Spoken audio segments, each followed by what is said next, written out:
Hello friends, তোমাদের প্রত্যেকে আমান teaching একাডেমিতে স্বাগত। আজকে নিয়ে এলাম ক্লাস 11-এর সেমিস্টার 1-এর যে 3টা র্যাপিড রিডার্স আছে, অর্থাৎ এই বইটা আমি দেখিয়ে দিচ্ছি। এই বইয়ের যে 3টা আমাদের গল্প আছে, অর্থাৎ ম্যাকবেথ, ওথেলো এবং অ্যাজ ইউ লাইক ইট, এই 3টি গল্পের আমরা এক এক করে সাজেশন করব। কারণ তোমরা অনেকে ভাবছো যে আমরা বইটা পড়িনি, অথচ এখান থেকে সাজেশন চাই। তো আজকের ভিডিওটা অবশ্যই তোমাদের জন্যই, কারণ যারা পড়োনি কিংবা যারা পড়েছো সবার জন্যই, ক্লাস 11-এর সবার জন্যই এই ভিডিওর মাধ্যমে আমরা আজকে ম্যাকবেথের সাজেশন নিয়ে আলোচনা করব। ম্যাকবেথ থেকে টোটাল 4 মার্ক আছে এবং 3টা র্যাপিড রিডার্স মিলিয়ে 10 মার্ক আছে। তো ম্যাকবেথ থেকে যে 4 মার্ক আছে, তোমাদের আমি এটা ভরসা দিতে পারি যে এই সাজেশন দেখলে তোমরা ম্যাকবেথ থেকে 4-এ 4 অবশ্যই পাবে। তো এটা ভিডিওটা খুব একটা ইন্টারেস্টিং হবে। এবং আরেকটা কথা, যে এই ভিডিওটা তৈরি করতে আমার অনেক পরিশ্রম লেগেছে, খুব খাটাখাটনি লেগেছে। তো অবশ্যই চ্যানেল নতুন হয়ে থাকলে চ্যানেলকে সাবস্ক্রাইব করো এবং এরকম ইন্টারেস্টিং ভিডিও এবং ওথেলো অ্যাজ ইউ লাইক ইটের সাজেশন পেতে অবশ্যই চ্যানেলটাকে সাবস্ক্রাইব করো। তো চলো শুরু করি। তো এখানে বলছে আর একটা কথা, যে তোমরা বই এবং একটা কলম হাতে নিয়ে সামনে বসে যাও এবং যে লাইনগুলো আমার বইয়ে দেখানো আছে সেই লাইনগুলো কিন্তু তোমরা তোমার বইয়ে দেখে নাও, কারণ এটাই হবে তোমাদের সাজেশন, এটাই হবে তোমাদের কোয়েশ্চেন অ্যান্ড অ্যান্সার। ঠিক আছে, কীভাবে আমি বুঝিয়ে দিচ্ছি। লেখা আছে Duncan was the king of Scotland, অর্থাৎ ডানকান ছিল স্কটল্যান্ডের রাজা। এটা কোশ্চেন হবে যে স্কটল্যান্ডের রাজা কে ছিল? ডানকান। তো এই কোশ্চেনটা দাগে নাও। ওকে, তো যেগুলো দেখাতে বলছি সেগুলো দাগে নাও এবং সেগুলোকেই কোশ্চেন আনসার হিসেবে করে তোমরা পরীক্ষা দিতে যাবে, দেখবে এখান থেকে 4-এ 4 পাবে। ওকে, নেক্সট আছে, এটা দেখাতে ভুলে গেছি, he was Macbeth the thane of Glamis, অর্থাৎ ম্যাকবেথ ছিল থেন অফ গ্লেমিস। কোশ্চেন আসবে যে থেন অফ গ্লেমিস কে ছিল? তার আনসার হবে ম্যাকবেথ। ওকে, নেক্সট এখানে লেখা আছে 3 ফিগার্স, দেখতে পাচ্ছ অবশ্যই 3 ফিগার্স মানে 3টা দেহ। তো 3টা দেহ বলতে এখানে তোমরা যদি গল্পটা কেউ পড়ে থাকো তাহলে বুঝতে পারবে 3টা দেহ মানে এখানে 3টি ডাইনির কথা বলা হচ্ছে।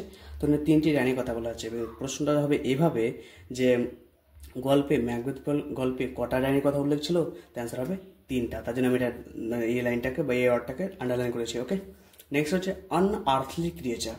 এটা কোশ্চেন হবে যে ডাইনিগুলোকে দেখতে কীরকম লেগেছিল? তো হবে আনআর্থলি ক্রিয়েচার, অর্থাৎ মনে হচ্ছিল যে পৃথিবীর বাইরের একটা প্রাণী। ওকে, যে কোশ্চেনগুলো বলছি অবশ্যই করবে, কারণ এই কোশ্চেনগুলো থেকেই আমি যেগুলো কোশ্চেন বলছি এগুলো থেকে মাস্ট আসবেই আসবে। ওকে, নেক্সট আছে থেন অফ কাউডার, অর্থাৎ এখানে বলা হচ্ছে 3টা ডাইনি ম্যাকবেথের ব্যাপারে 3টা উইশ করেছিল, 3টা ভবিষ্যৎবাণী করেছিল। তো প্রথমটা হচ্ছে থেন অফ কাউডার, অর্থাৎ সে থেন অফ কাউডার, অর্থাৎ কাউডারের থেন হবে, কাউডারের একটা আধিপত্য পাবে। তো এই যে থেন অফ কাউডারকে ম্যাকবেথ, এটা কোশ্চেন আসবে। You will be the king of Scotland thereafter. তো কোশ্চেন বলবে যে এখানে কিং বলতে কে? কিং বলতে এখানে কাকে বলা হচ্ছে? ম্যাকবেথকে বলা হচ্ছে, যে ম্যাকবেথ পরবর্তীতে স্কটল্যান্ডের রাজা হবে। ওকে, নেক্সট আছে এখানে ব্যাঙ্কো কি তুমি দেখতে পাচ্ছ না? হ্যাঁ, ব্যাঙ্কো হচ্ছে ম্যাকবেথের সহযোগী। তো এটা বলতে পারবে ম্যাকবেথের সহযোগী ছিল বা পার্টনার কে ছিল? তা হবে ব্যাঙ্কো, যে তার ফ্রেন্ডও ছিল। ওকে, তো এখান থেকে কোনো আর প্রশ্ন নেই, আমরা চলে আসছি নেক্সট পৃষ্ঠাতে। নেক্সট পৃষ্ঠা লেখা আছে, প্রথমে দেখো রোজ অ্যান্ড অ্যাঙ্গাস। রোজ আর অ্যাঙ্গাস কে ছিল না? ম্যাকবেথকে যে খবর দিতে দুটো আমাদের এনভয়েস এসেছিল, মেসেঞ্জার এসেছিল, তাদের নাম কি ছিল? রোজ অ্যান্ড অ্যাঙ্গাস। এটা হবে, যারা যদি তোমরা এটা গল্প পড়ে থাকো তাহলে বুঝতে সুবিধা হবে, আর না পড়ে থাকে কেউ তাহলে যে কোশ্চেনগুলো বলছি সেগুলোকে মুখস্থ করে নাও। ওকে, নেক্সট এখানে আছে his 2 sons Malcolm and Donalbain and the numerous thanes and attendants. তো এখানে কী বলছে? যে একদিন, আমি বলে দিচ্ছি লাইনটা কি বলতে চাইছে, যে একদিন রাজা ডানকান কি করেছিল? ম্যাকবেথের বাড়ি এসেছিল। তো কোশ্চেন আসবে যে ম্যাকবেথের বাড়ি যে ডানকান এসেছিল, তো সঙ্গে কে ছিল? তো সঙ্গে ছিল ডানকানের 2 ছেলে। ডানকানের 2 ছেলের নাম কি? এরও যাবে, আমি তাই জন্য আন্ডারলাইন করে দিয়েছি, ম্যালকম এবং ডোনাল্ড বেইন। তো ম্যালকম ডোনাল্ড বেইন ছিল এবং নিউমেরিয়াস থেন্স অ্যান্ড অ্যাটেন্ডেন্স, অর্থাৎ অসংখ্য থেন এবং অসংখ্য সৈন্য ছিল কিন্তু এখানে। এর কোশ্চেন আসবে। নেক্সট এখানে আছে ইনভারনেস দ্য ক্যাসেল অফ ম্যাকবেথ। দেখে দিচ্ছি, ইনভারনেস দ্য ক্যাসেল অফ ম্যাকবেথ, অর্থাৎ এখানে কোশ্চেন আসবে যে ম্যাকবেথের যে ক্যাসেল ছিল তার নাম কি ছিল? তবে ইনভারনেস, এটা নাম ছিল। খুব একটা ইম্পর্টেন্ট কোশ্চেন কিন্তু। এবং এখানকার যে আবহাওয়া সেটা কীরকম ছিল এটা কিন্তু কোনো জায়গায় দেই কোশ্চেনটা, মানে কোশ্চেন ইম্পর্টেন্ট আমাকে লেগেছে। The year about it was sweet and wholesome, অর্থাৎ আবহাওয়াটা ছিল খুব মিষ্টি এবং সুন্দর। তো এটাও মনে রাখবে, সুইট আর হোলসামটা নিচে দাগ দিয়ে রাখো, এটাও কোশ্চেন হতে পারে। ঠিক আছে, নেক্সট দেখিয়ে দিচ্ছি। নেক্সট লেখা আছে সো, এখানে আছে so arm with a dagger see approach the king chamber, অর্থাৎ ড্যাগারটা হাতে নিয়ে সে চেম্বারের কাছে ঢুকে পড়লো। তো সি বলতে এখানে কে, এটা কোনটা আসবে, তার অ্যান্সার হবে লেডি ম্যাকবেথ, অর্থাৎ ম্যাকবেথের বউ। Okay, his face which resembled her own father, তার বাবার মতো তার ফেসটা লাগলো, বা তার বাবার মতো একটা ফেস তার চেহারা দিতে হলো। তো এখানে আসবে যে কে দেখতে পেলো, অ্যান্সার হবে লেডি ম্যাকবেথ, এবং কার ওপর দেখতে পেলো, অ্যান্সার হবে ডানকানের ওপর। ক্লিয়ার? ভিডিওটা লম্বা হতে পারে, কিন্তু তোমরা এখান থেকে যে 4 মার্ক আসবে অবশ্যই পাবে, অতএব ভিডিওটা লাস্ট অব্দি অবশ্যই দেখবে। ওকে, নেক্সট আছে ক্লোজ রিলেটিভ টু ডানকান, অর্থাৎ এখানে বলতে চাইছে ম্যাকবেথ আর ডানকানের মধ্যে কি সম্পর্ক, এখানে বলতে চাইছে। ঠিক আছে, তো লেখা যায় ক্লোজ রিলেটিভ, অর্থাৎ খুবই একটা গভীর সম্পর্ক ছিল, কাছের সম্পর্ক ছিল, এটা মনে রাখবে। And host to the king, এবং কিং অর্থাৎ রাজার হোস্ট ছিল কে, ম্যাকবেথ। এটাও বলবে যে হোস্ট টু দ্য কিং বলতে, না হোস্ট বলতে কাকে বোঝানো হয়েছে, ম্যাকবেথকে, অর্থাৎ এই কোশ্চেনগুলো করে যাবে। ওকে, ভ্যালার অফ হার টং, অর্থাৎ তার কানের কাছে কথা বলতো, গুজগুজ করে কথা বলা। তো কানের কাছে কে কথা বলছিল, এটা কিন্তু মনে রাখবে। তো কানের কাছে কে বলছিল, লেডি ম্যাকবেথ বলছিল।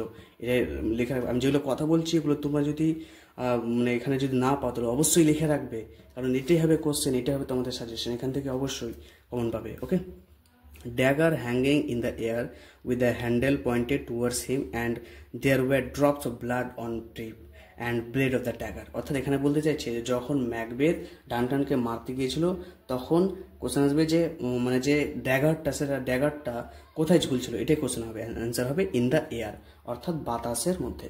এটা ইম্পর্টেন্ট। এখান থেকে যে সবচেয়ে ইম্পর্টেন্ট হচ্ছে এটা ফ্যান্টাজম বলতে যে ম্যাকবেথ যখন ডানকানকে মারতে গিয়েছিল তখন সে কিসের শিকার হয়েছিল, অ্যান্সার হবে ফ্যান্টাজম বলতে একটা অনুভূতির কথা বলা হচ্ছে, যে রিয়েলাইজ কথা বলা হচ্ছে যে এই অনুভূতির ও শিকার হয়েছিল। তো এটা ফ্যান্টাজম কথাটা খুবই মনে রাখবে। ওকে, নেক্সট আছে but the word seem to be stuck to his throat, অর্থাৎ বলা হচ্ছে যে সে এই ওয়ার্ডটাকে, এই শব্দটাকে উচ্চারণ করতে পারছিল না। কোশ্চেন আসবে যে কোন অর্ডটাকে উচ্চারণ করতে পারছিল না। তো এখানে অ্যান্সার আছে আমিন ওয়ার্ডটাকে, AMEN, আমিন। এটা কিন্তু অ্যান্সার ইম্পর্টেন্ট, কোশ্চেন ইম্পর্টেন্ট, যে ম্যাকবেথ কোন অর্ডটাকে মানে উচ্চারণ করতে পারছিল না, অ্যান্সার হবে আমিন ওয়ার্ডটাকে মনে রাখতে পারছিল না। ওকে, নেক্সট আমরা যাচ্ছি পেজটাতে। যেহেতু MCQ, অতএব বেশি করে তোমাদের কোশ্চেন করতে হবে। ঠিক আছে, নেক্সট আছে লেখা আছে, দেখো Malcolm the eldest short for refuse in the English court, অর্থাৎ যে ম্যালকম ছিল, কোশ্চেন আছে এটা আমরা একটু বুঝিয়ে দিচ্ছি, যে ম্যাকবেথ যখন ডানকানকে মেরে দেওয়ার পর ম্যালকম এবং ডোনাল্ড কি ছিল, তার ডানকানের ছেলে ছিল। তো ম্যালকম কি করলো, ইংলিশ কোর্ট অর্থাৎ ইংল্যান্ডে পালিয়ে গেল, এবং ডোনাল্ড কোথায় পালিয়ে গেল, দ্য ইয়াংগেস্ট সন, এটা মনে রাখবে যে ইয়াংগেস্ট সন কে ছিল, ডোনাল্ড সে কোথায় পালিয়ে গেল, ফ্লেড টু আয়ারল্যান্ড, অর্থাৎ আয়ারল্যান্ডে পালিয়ে গেল। তো এই 2 লাইন অবশ্যই করে রাখবে, এই 2 লাইন থেকে কোশ্চেন হবে। নেক্সট এখানে একটা দাগে রেখেছে কিল ব্যাংকো অ্যান্ড হিজ সন ফ্লিয়েন্স, এটা কোশ্চেন এভাবে মনে রাখবে যে ব্যাংকোর ছেলের নাম কি ছিল, এটাই কোশ্চেনটা হবে, অ্যান্সারটা হবে ফ্লিয়েন্স ছিল ব্যাংকোর ছেলের নাম। এখানে আর নেই, আমরা পরে পেজটা যাচ্ছি। ওকে, নেক্সট কীরকম লাগছে বলো, যদি ভিডিও ভালো লাগে অবশ্যই লাইক করো, তোমাদের জন্য খুবই খেটেছি আমি, অবশ্যই লাইক করো। লেখা আছে এখানে in a cave near the heath, অর্থাৎ একটি গুহাতে তাদেরকে পেল। He found them in a cave near the heath, সে বলতে ম্যাকবেথ ডাইনিগুলোকে পুনরায় কোথায় পেয়ে গেছিল, এটা ইম্পর্টেন্ট কোশ্চেন, সেটা হবে কেভ অর্থাৎ গুহাতে পেয়েছিল। এবং এটা আমি বলছি না, তোমরা মুখস্থ করে নিও। এখানে লেখা যায়, দেখো দেয়ার হরিড ইনগ্রেডিয়েন্টস ওয়্যার, এখান থেকে শুরু করে এই চাইল্ড অবধি তোমরা এটিকে মুখস্থ করে নাও, কারণ এখান থেকে এরকম কোশ্চেন দেবে। অর্থাৎ বলতে চাইছে যে ডাইনিগুলো কি রান্না করছিল, কি দিয়ে রান্না করছিল, দ্য লেগ অফ লিজার্ড, টিকটিকের পা, তো এই যে কার পা দিয়ে রান্না করছিল এরকমভাবে কোশ্চেন আসতে পারে। দ্য টং অফ দ্য ডগ, কুকুরের জিহব্বা, তা কার জিহব্বা দিয়ে করছিল, এটা ইম্পর্টেন্ট, এইভাবে মনে রাখবে। ঠিক আছে, তো এই যে বললাম দেয়ার হরিড থেকে শুরু করে চাইল্ড পর্যন্ত তোমরা কিন্তু মুখস্থ করে নাও, যে কার কি ছিল এখানে, এটা মুখস্থ করে নাও। এবং এটাও মুখস্থ করে নাও বাবুনস ব্লাড, অর্থাৎ সেখানে কোন রক্তের কথা বলা হয়েছিল, বাবুনস ব্লাডের কথা বলা হয়েছিল। ওকে, যারা পড়েছো তাদের কাছে আরও সুবিধা হবে, আর যারা পড়নি তারা অবশ্যই বলবো যে তোমরা যেগুলো বলছিল দাগিয়ে মুখস্থ করে নাও। ওকে, নেক্সট আছে দেয়ার ওয়্যার 3 of them, অর্থাৎ এখানে 3টি আত্মার কথা বলা হয়েছে। আবার তিনটি মানে কি, 3টি আত্মাও আর 3টি আমাদের ডাইনিং হবে, ঠিক আছে। অর্থাৎ ম্যাকবেথের কাছে যে 3টি আত্মা এসেছিল সেগুলো কীরকম দেখতে এবং তাদের কি বলেছিল সেটা important. The first on looked like an arm head, অর্থাৎ প্রথমটাকে মনে হচ্ছিল মাথার মতো, মনে হচ্ছে বাহুর মাথা, তার বাহুতে মাথা যেরকম থাকে মাথার মতো মনে হচ্ছিল। এটা কোশ্চেন আসবে যে প্রথম যে ইনফার্নাল স্পিরিট ছিল, অশুভ শক্তি যে প্রথমটা ছিল সেটা দেখতে কীরকম ছিল এটা হবে। এবং তাকে কি বলেছিল, beware of the thane of 5, অর্থাৎ থেন অফ 5 থেকে সতর্ক থাকতে বলেছিল। এটা ইম্পর্টেন্ট কোশ্চেন যে beware of the thane of 5 তাকে অর্থাৎ ম্যাকবেথকে থেন অফ 5 থেকে বিওয়্যার সতর্ক জানিয়েছিল কে, তো আনসার হবে দ্য ফার্স্ট ইনফার্নাল স্পিরিট, এখানে লেখা আছে ইনফার্নাল স্পিরিট। ওকে, এবং এটাও কোশ্চেন মনে রাখবে, লেখা আছে ম্যাকডাফ দ্য থেন অফ 5, অর্থাৎ থেন অফ 5 ছিল ম্যাকডাফ। তো মোস্ট ইম্পর্টেন্ট কোশ্চেন আমরা বলবো এটাকে মোস্ট ইম্পর্টেন্ট তোমরা দিয়ে দাও, কারণ এই কোশ্চেনে দিবে যে থেন অফ 5 কে ছিল, থেন অফ 5 ছিল ম্যাকডাফ, ওটা ছিল থেন অফ গ্লেমিস ম্যাকবেথ, আর এটা হবে thane of 5 Macduff. Okay, next হচ্ছে the second spirit arose in the likeness of a bloody child, অর্থাৎ দ্বিতীয় যে আত্মাটা এলো সেটা মনে হচ্ছিল রক্তাক্ত শিশুর মতো, এবং সেটা সেভাবেই এলো। তো কিভাবে এসেছিল, ব্লাডি চাইল্ডের মতো, এটা কিন্তু মনে রাখবে। লেখা আছে সে কি বললো ম্যাকবেথ বললো যে এখানে লেখা আছে হ্যাঁ যে scorn at the power of man born naturally of women's womb, অর্থাৎ মায়ের মানে স্বাভাবিকভাবে যে মায়ের গর্ভ থেকে জন্ম নেই সে কখনোই ম্যাকবেথকে মারতে পারবে না, এটা বলেছিল দ্বিতীয় আত্মাটা। এটা মনে রাখবে যে দ্বিতীয় আত্মাটা কী বলেছিল, অপশানে তোমাদের 4টা দিয়ে দেবে, তখন তোমরা কনফিউজ হয়ে যাবে। অবশ্যই যেটা বলছি অবশ্যই যারা জানো অর্থাৎ রিড করেছো এর আগে ম্যাকবেথটা পড়েছো তারা তো সুন্দর করে ভেবে বুঝে নেবে, এবং যারা পড়োনি সবাইকে বলবো মুখস্থ করে নাও যেটা বলছি। Crowned child with a tree in a land, অর্থাৎ বলতে ভুলে গেছি সরি, দ্য থার্ড স্পিরিট, অর্থাৎ তৃতীয় যে আত্মাটা আমরা বলেছিলাম প্রথমে, এখানে বলেছিলাম যে 3 of them, অর্থাৎ 3টা আত্মা ছিল, তো ফার্স্ট সেকেন্ড বলে দিলাম। 3 নম্বর আত্মাটা কিভাবে এলো, অর্থাৎ মুকুর ধারণকারী শিশুর মতো এলো, এবং তার হাতে ছিল একটা ট্রি গাছ, এটাও একটা এভাবে কোশ্চেন আসতে পারে, ঠিক আছে। এবং সে কি বললো, সে বললো যে that he should never be vanquished, সে কোনোভাবেই মারা যাবে না, বা সে মারা যাবে না আনটিল যতক্ষণ না the wood of Birnam to Dunsinane hill wood come, অর্থাৎ বলছে যে বিন্নামের যে জঙ্গলটা সেটা যতক্ষণ পর্যন্ত ডানসিনেন পাহাড়ে এসছে ততক্ষণ পর্যন্ত কেউ ম্যাকবেথকে মারতে পারবে না, এটা বললো তৃতীয় আত্মাটা, ঠিক আছে। এবার আমরা চালাচ্ছি নেক্সট পৃষ্ঠাতে।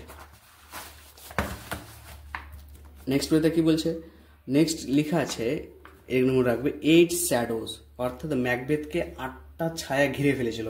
তো কটা ছায়া ঘিরে ফেলেছিল, 8টা ছায়া, মনে রাখবে এটা। ব্যাঙ্কো ওয়াজ দ্য লাস্ট ফিগার, এটাও মনে রাখবে যে লাস্ট শ্যাডো বা লাস্ট ফিগারটা কে ছিল, ব্যাঙ্কো ছিল। ওকে, আচ্ছা এটা ম্যাকডাফ দেখতে পাচ্ছ না মনে হয়, এখানে লেগেছে Macduff the thane of 5 had fled to England, অর্থাৎ ম্যাকডাফ যে ছিল সে ইংল্যান্ডে পালিয়ে গেছিল। মনে রাখবে যে ম্যাকডাফ কোথায় পালিয়ে গেছিল, ইংল্যান্ডে পালিয়ে গেছিল। অর্থাৎ যেটা আমরা শব্দকে আমরা আন্ডারলাইন করেছি তার পুরো লাইনটাকে তোমরা আন্ডারলাইন করবে, এবং আন্ডারলাইন করে সেটাকে প্রশ্নের আকারে বুঝে মুখস্থ রাখবে। ওকে, তাহলে কমন পাবে। She began to suffer from somnambulism and she ultimately died, এটা তোমরা যদি 1400টা অর্থাৎ বলতে গেলে যতটা তোমরা স্টাডি দিতে পারো একদম খুবই ইম্পর্টেন্ট। অর্থাৎ লেডি ম্যাকবেথ অর্থাৎ ম্যাকবেথের বউ কোন রোগে মারা গেছিল, সেটা হবে সোমনাম্বুলিজম রোগে কিন্তু মারা গেছিল। এটা খুবই ইম্পর্টেন্ট, খুবই বলতে গেলে একদম কি তোমাদের পরীক্ষাতে চলে এসছে বলা যায়, তো খুবই ইম্পর্টেন্ট। অ্যান্ড এখানে কিছু নেই, এই 2 লাইনটা খালি মনে রাখবে যে Macduff reproached him and called him a tyrant, murderer, hellhound and a villain for brutally slaughtering his wife and his innocent children by hired murderers। অর্থাৎ বলতে চাইছে ম্যাকবেথকে যে গালাগাল দিয়েছিল সেটা কি গালাগাল দিয়েছিল, টাইরেন্ট বলেছিল, অত্যাচারী, মার্ডারার অর্থাৎ খুনি, হেলহাউন্ড অর্থাৎ মানে নরকের কুকুর বলেছিল, অ্যান্ড এ ভিলেন এবং একটি তাকে ভিলেন বলেছিল। এই 4টা শব্দকে কিন্তু মনে রাখবে, ঠিক আছে, এই 4টা শব্দ কিন্তু কোশ্চেন দেবে যে কি বলেছিল। তো এটাই হচ্ছে কোশ্চেন। তারপর আছে কি তারপর আর নেই। তাহলে এটাই ছিল আমাদের ম্যাকবেথের সম্পর্কে সাজেশন। এটি যদি তোমরা করে যাও তো কনফার্ম আমি যে, এবং তোমরাও কনফার্ম হয়ে যাও যে এখান থেকে 4 মার্ক অবশ্যই কমেন্ট পাবে। তো ভিডিওটা কেমন লাগলো অবশ্যই কমেন্টে বলো, এবং নতুন হয়ে থাকলে চ্যানেলকে সাবস্ক্রাইব করো। এরকমই আমি কিন্তু পরবর্তীতে আবার ওথেলো এবং অ্যাজ ইউ লাইক ইট নিয়ে আসবো, তো অবশ্যই চ্যানেলকে সাবস্ক্রাইব করো। ততক্ষণ পর্যন্ত সবাইকে বাই।